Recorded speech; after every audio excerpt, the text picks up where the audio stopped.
welcome to part 9, Franchise Hockey Manager time. It is time for season number 2. And yeah, there's been a few things happening first of all. Let's bring up our little news stories. So we've stepped forward. We are now the day after opening night because, we didn't have a game opening night, so there's no point just going to that one. But yeah, there's been a few things going on in and around the league that are kind of worth pointing out. First one, Samuel Cooper appears to have returned from his vacation unfit to play. Now, he's 20, he's probably been out partying and boozing. He's come back unfit. So, I didn't want to criticise him publicly, because that just feels wrong.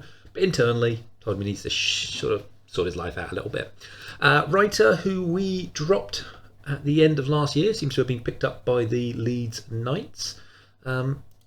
Interesting, because I never quite felt he was really clicking with us. He had 31 points, which is probably good, really, I guess, for a defence. But it was getting on in age, declining. So we shipped him out. Moving on, in our second, I want to say, preseason game, Stubley has been injured. So he's got a broken hamate bone. He's out for a couple of months. Now, he's not super high up in our list of players. He's not the best defender, but yeah, that was a bit of a shame.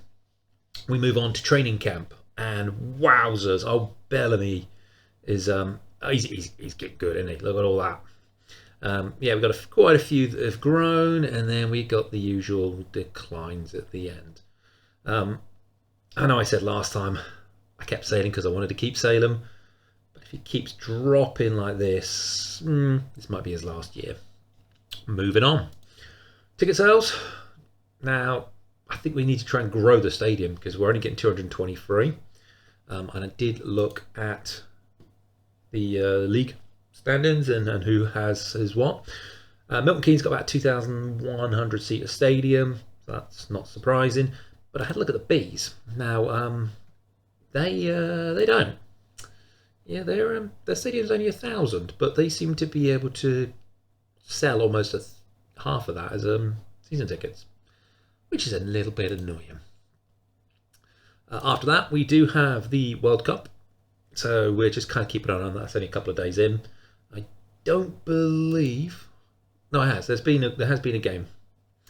Let's just bring up the tournament. It's in here, isn't it? Nope. National teams. I know it's here somewhere. Select tournament. That one. World Cup. There it is. There's been a couple of games. Canada have won 2. Sweden have won 2. Russia's drawn, and so has the United States. So has Europe. And North America has lost both of their games, which is interesting. Moving on. We've got the season preview. And definitely. We'll cover this in a bit more detail in a moment, but with the Planet Ice NIHL National Division season about to get underway, the early NIHL Championship favours appear to be Solway, who were rock bottom last year. Led by centre Derek Yekman, General Manager Craig Peacock, who appears to have been given a new contract, has built a squad that will be the team to beat this year. But they could expect challenges from Vicky Roberts, Milton Keynes Lightning, and Peterborough featured defenceman Kevin Massey. Okay, among the dark horses, Hull Us stand out as a possible challenger with a big season by Robert Lochanen, capable of pushing them into contender status. Scoring race will see the Raiders Ilya Litinov against Hershont and Henrietas, maybe. Top defenseman of the league is generally considered to be Kevin Massey, with Sorokin and Nasser Bolin of Solway also in the running.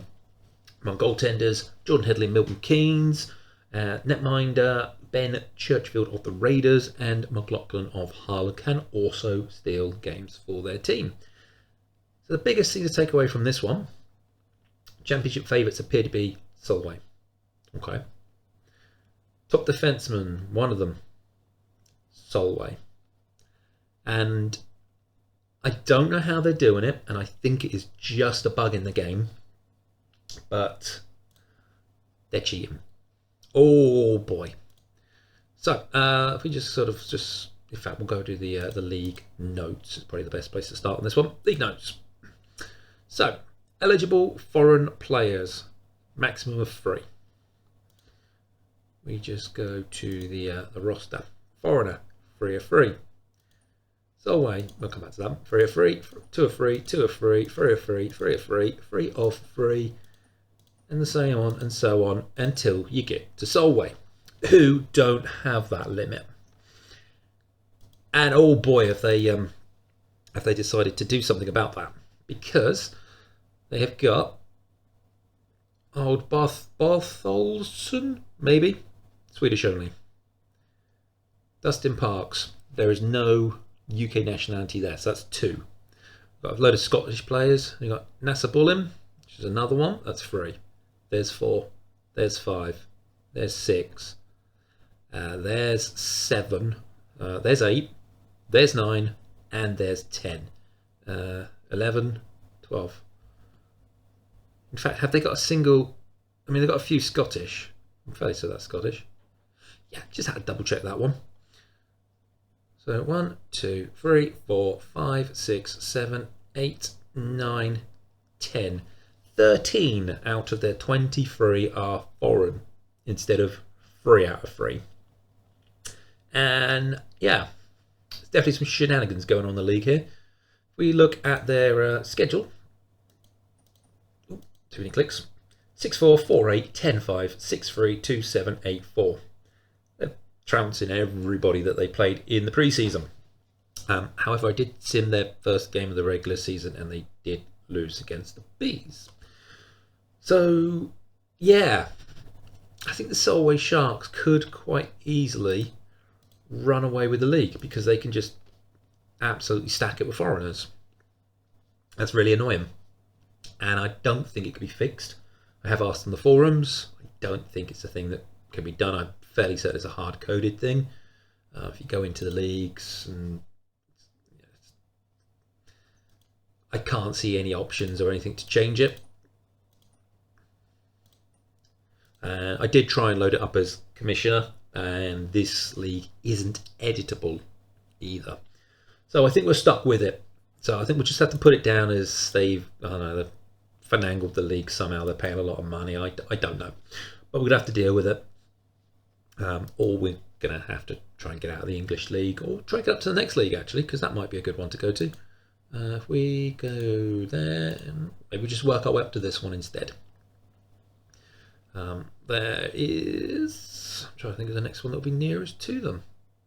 Yeah, so I think the next nearest one would probably be the Sheffield Steelers. So, yeah, we're going to have to keep an eye out on Aaron Fox and see how he gets on. See if he... see if he either goes back to America or if they send him packing. But maybe that's our next step. Maybe we move up to the EIHL. But what we're going to do today, we are going to play the first game against Peterborough. And yeah, let's see how we do. Okay, welcome. Third period of Peterborough versus Hull.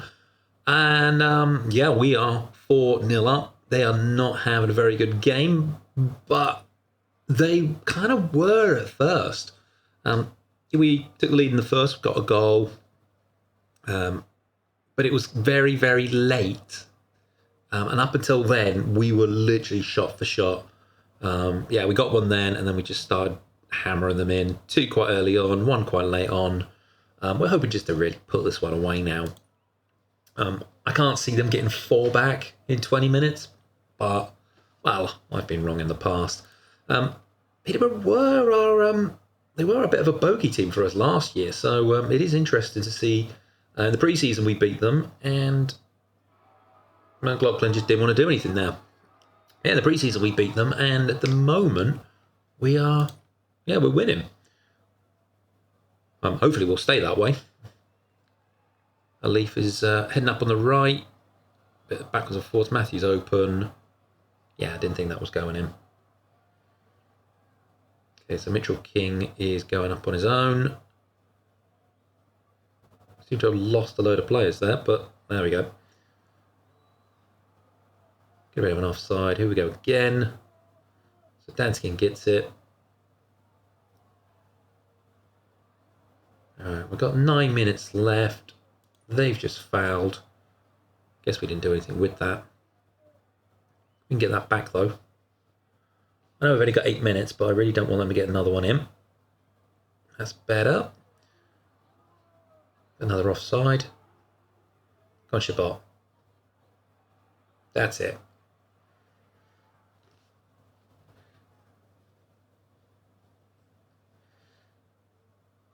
Cooper has just almost let his man past.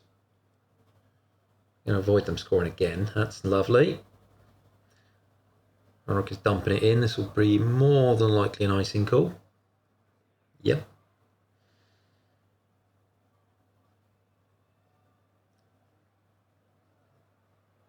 Ooh. Oh, I didn't know what was going on that one. How much we got left? 3 minutes. And that is it. 1-4 at the end of the first. I'm absolutely fine with that. Yeah, we trounced them 7-6 in the last game. I do realise actually I didn't show our pre-season stats because yeah, we had some fairly good games. Let me just load that one up. So, oh no, they beat us. No, that's Milton Keynes. I don't know what I'm talking about. So yeah, we lost the first one 3-4, and then against Sheffield Steel Dogs, the people that won last year, we won 10-3. Peterborough was an overtime win, so that was fairly close. Swindon, we won 5-3. We then beat them again 2-0. Milton Keynes appear to be the bogey team. We've lost both times we played them so far.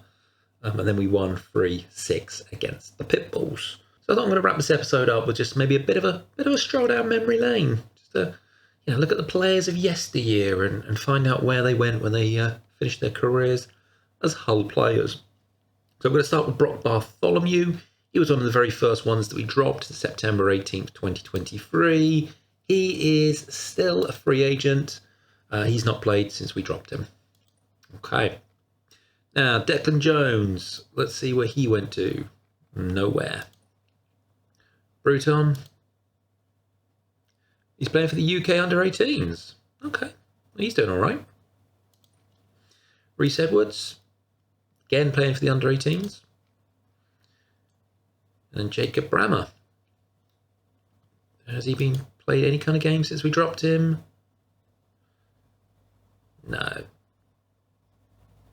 Yeah, so here's the trade. Alex Kent and Brammer came. Yeah, he got shifted around a couple of times and then dropped. Okay. Writer we know about, Vec, actually, is now playing in a Czechoslovakian league. And, yeah, 3 points from 3 games. So he's kind of found himself. He is actually in a team that he can actually speak the language of. So I'm hoping all good things happen there. Van Cleef, when we dropped him, he has now been picked up by the Raiders. I wonder how long that was. Couple of months. After that, Dominic Smith, he was the kind of the backup goalie, playing down with the, unless you forget their name, Blackburn Hawks. And we never really used him, and he's now sitting there as a free agent. Thomas Barry is moved to Peterborough. Okay, so he's moved to the team that we are now beating more often than not. Did he play in the game that he actually played against us? Yeah, he didn't do well at all, did he? Brilliant. After that, Leons was the controversial goalie that we decided to drop in the summer. He is still out of work. Lee Pollitt has moved to the Romford Buccaneers, Division 1 South. So he's moved to league below, but he is at least working. Lovely. And then if we move back, we have Oliver Stone, who has moved to the Swindon Wildcats. And did he play in any of the games? He did. He played in both those games. And he didn't really perform much of anything. In fact, he's not really performed much at all since he started joining them. Okay. And if we then move on to the 24-25 season, the only other one we got is Eftemov, who is now playing for the Leeds Knights. So that's kind of it. That is a bit of a look at the players of the past. And yeah, let's start looking forward to the next episode against Swindon. With a little bit of luck, we can get 3 in a row against them. Yeah, as always, feel free, like, comment, subscribe, all that good stuff. And I will see you next time.